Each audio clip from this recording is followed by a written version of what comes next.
अस्सलामु अलैकुम दोस्तों। एक ऐसा अजीबो खलकत और खौफनाक जानवर जो कुर्बे कयामत में जाहिर होगा। ये अजीबो खलकत जानवर अल्लाह तबारक व तआला के हुक्म से लोगों से बातें करेगा। इस जानवर के निकलने के बाद ऐसा क्या होगा कि काफिर हमेशा हमेशा के लिए काफिर रहेगा और मोमिन हमेशा हमेशा के लिए मोमिन रहेगा। इसके ज़हूर के बाद कोई मोमिन काफिर ना बन सकेगा और ना ही कोई काफिर मोमिन बन सकेगा। प्यारे दोस्तों, ये अजीबो खलकत जानवर कौन होगा और अल्लाह तबारक व तआला इस जानवर को इस दुनिया के अंदर कब जाहिर फरमाएगा और ये लोगों से किस तरह गुफ्तगू करेगा और इस जानवर की शक्ल व सूरत कैसी होगी और इस खौफनाक जानवर को हजरत मूसा अलैहिस्सलाम का असा मुबारक और हजरत सुलेमान अलैहिस्सलाम की अंगूठी क्यों दी जाएगी और ये जानवर अल्लाह तबारक व तआला की कुदरत का शाहकार मुसलमानों और काफिरों के दरमियान फर्क किस तरह करेगा और ये खौफनाक जानवर इस रूहे जमीन के अंदर कितनी देर तक रहेगा। दोस्तों, इन तमाम सवालात के जवाब कुरान और हदीस की रोशनी में आज की इस वीडियो में हम आपको बताएंगे। लिहाजा आपसे गुजारिश है कि हमारी इस वीडियो को आखिर तक जरूर देखें। प्यारे दोस्तों, अल्लाह तबारक व तआला कुरान पाक में इरशाद फरमाता है, और हर जान को मौत का मजा चखना है और कयामत के दिन तुम्हें तुम्हारे अमाल के पूरे पूरे बदले दिए जाएंगे। और जिसे आग से बचा लिया गया और जन्नत में दाखिल कर दिया गया तो वो कामयाब हो गया और दुनिया की जिंदगी तो धोखे का सामान है। प्यारे दोस्तों, कयामत के दिन वही लोग कामयाब होंगे जो इस दुनिया से ईमान की हालत में गए होंगे। लिहाजा अल्लाह तबारक व तआला कयामत से पहले एक ऐसे जानवर को भेजेगा जो मोमिनों और काफिरों के दरमियान फर्क कर देगा। और इस जानवर का जिक्र अल्लाह तबारक व तआला कुरान पाक में कुछ यूं बयान फरमाता है, और जब हमारा वादा पूरा होने का वक्त करीब आएगा तो हम उनके लिए जमीन से एक जानवर निकालेंगे जो उनसे कलाम करेगा। क्या ये लोग हमारी आयत पर यकीन नहीं करते थे? प्यारे दोस्तों, अल्लाह तबारक व तआला ने इस कायनात को 6 दिन के अंदर तख्लीक फरमाया, और जिस तरह अल्लाह तबारक व तआला ने इस कायनात की तख्लीक फरमाई, वैसे ही अल्लाह तबारक व तआला ने इस कायनात के खत्म होने का वक्त भी मुकर्रर फरमा दिया। अनकरीब इस कायनात को फना कर दिया जाएगा और इस कायनात के हर चीज अपने अंजाम को पहुंचेगी। ये कायनात किस तरह फना होगी और इस कायनात की हर चीज अपने अंजाम को कैसे पहुंचेगी, इसके बारे में हुजूर अकरम सल्लल्लाहु ताला अलैहि वसल्लम ने आज से 1400 साल पहले अपनी अहदीस के अंदर वाज़े तौर पर इरशाद फरमा दिया। और हुजूर अकरम सल्लल्लाहु ताला अलैहि वसल्लम ने इस दुनिया के फना होने और कयामत के कायम होने की तमाम निशानियों को बयान फरमा दिया। प्यारे दोस्तों, हुजूर अकरम सल्लल्लाहु ताला अलैहि वसल्लम ने इरशाद फरमाया कि कयामत उस वक्त तक कायम ना होगी जब तक कि ये 10 बड़ी निशानियां जाहिर ना हो जाएं। और उन्हीं 10 बड़ी निशानियों में से एक बहुत बड़ी निशानी दबातुल अर्द भी है। दबातुल अर्द एक ऐसा जानवर है जो कुर्बे कयामत में अल्लाह तबारक व तआला के हुक्म से इस दुनिया में जाहिर होगा। ये जानवर कहाँ से निकलेगा, इसके बारे में रिवायत में आता है कि कयामत से पहले अल्लाह तबारक व तआला के हुक्म से सफा मरवा पहाड़ फट जाएगा और उससे एक जानवर जाहिर होगा जिसका नाम दावातुल अर्द होगा।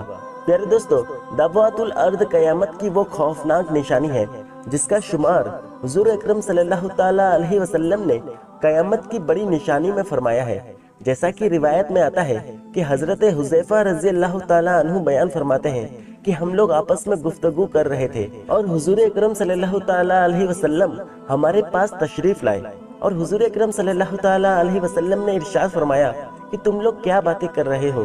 तो सहाबा कराम ने अर्ज की कि या रसूल अल्लाह सल्लल्लाहु ताला अलैहि वसल्लम, हम लोग कयामत के बारे में गुफ्तगू कर रहे हैं। तो हुजूर अकरम सल्लल्लाहु ताला अलैहि वसल्लम ने इरशाद फरमाया कि कयामत उस वक्त तक कायम ना होगी जब तक तुम ये 10 निशानियां ना देख लो। फिर हुजूर पाक सल्लल्लाहु ताला अलैहि वसल्लम ने कयामत की उन 10 बड़ी निशानियों का जिक्र फरमाया।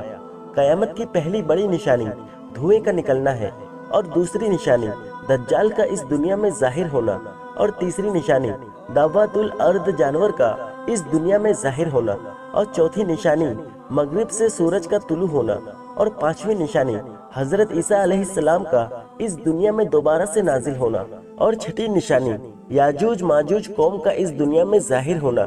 कयामत की 7वीं बड़ी निशानी मशरिक में जमीन का धस जाना, और 8वीं निशानी मगरिब के अंदर जमीन का धस जाना, और 9वीं निशानी जजीरा अरब के अंदर जमीन का धस जाना। 10वीं निशानी یمن سے ایسی آگ کا ظاہر ہونا جو لوگوں کو ہانک کر میدان محشر کی طرف لے جائے گی۔ پیارے دوستو، قیامت کی ان 10 بڑی نشانیوں میں حضور اکرم صلی اللہ تعالیٰ علیہ وسلم نے دعوت الارض کا بھی ذکر فرمایا ہے۔ قرب قیامت میں جب صفا مروہ پہاڑ پھٹ جائے گا تو اس میں سے اللہ تبارک و تعالیٰ کے حکم سے یہ خوفناک جانور ظاہر ہوگا جو لوگوں سے فصیح زبان میں کلام کرے گا، اور یہ جانور دوسرے جانوروں سے بالکل الگ ہوگا۔ اس کا قد 7 گز لمبا ہوگا، اس کا چہرہ آدمیوں جیسا ہوگا، اور اس کی آنکھیں خنزیر جیسی ہوگی، اس کے پاؤں اونٹ جیسے ہوں گے، اور اس کی گردن گھوڑے جیسی ہوگی، اور اس کے کان ہاتھی جیسے ہوں گے، اور اس کے سر پر ان کے بال ہوں گے۔ اس کے بالوں میں ہر طرح کا رنگ موجود ہوگا۔ اس جانور کی دم گھوڑے جیسی ہوگی، اور اس جانور کی کمر ہرن جیسی ہوگی۔ اس کے سنگ 12 سنگے جیسے ہوں گے، اور اس کے ہاتھ بندروں جیسے ہوں گے۔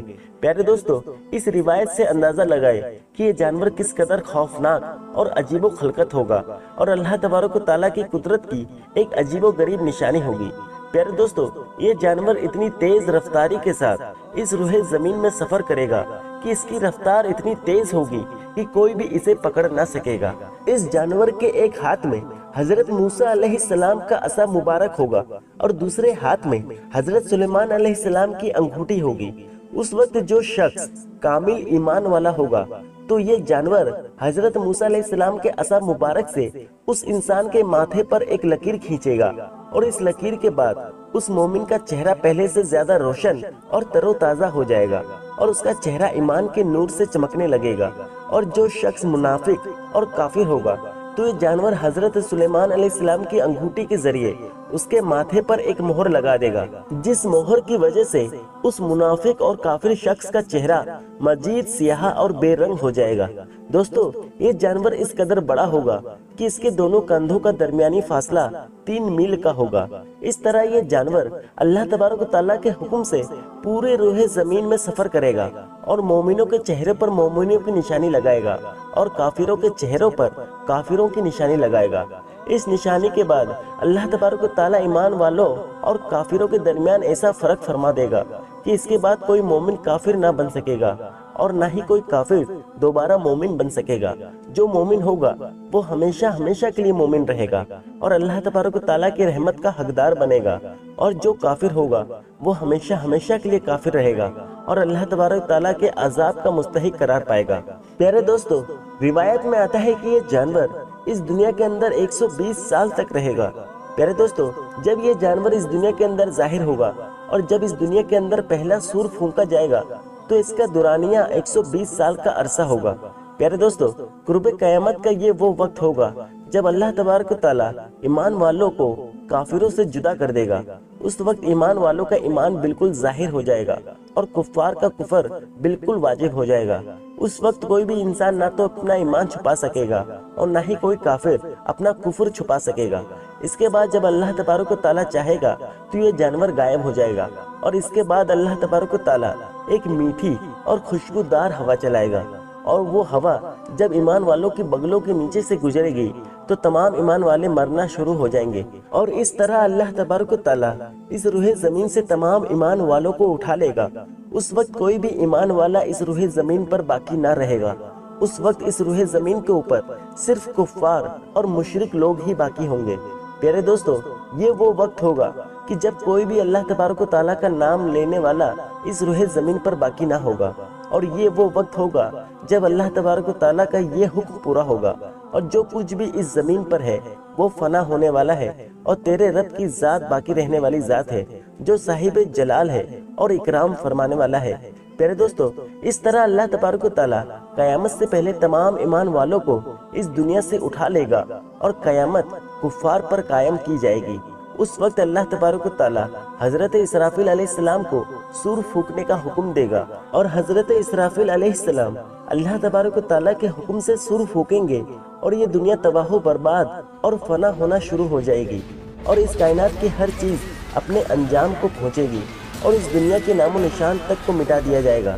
اللہ تبارک و تعالیٰ سے دعا ہے کہ اللہ تبارک و تعالیٰ ہمیں ایمان کے ساتھ اس دنیا سے رخصت نصیب فرمائے، اور ایمان کی حالت میں جینا مرنا نصیب فرمائے، اور اپنے پیارے حبیب حضرت محمد مصطفیٰ صلی اللہ تعالیٰ علیہ وسلم کی غلامی میں موت عطا فرمائے، اور جنت میں ان کا پڑوس نصیب فرمائے۔ آمین ثم آمین۔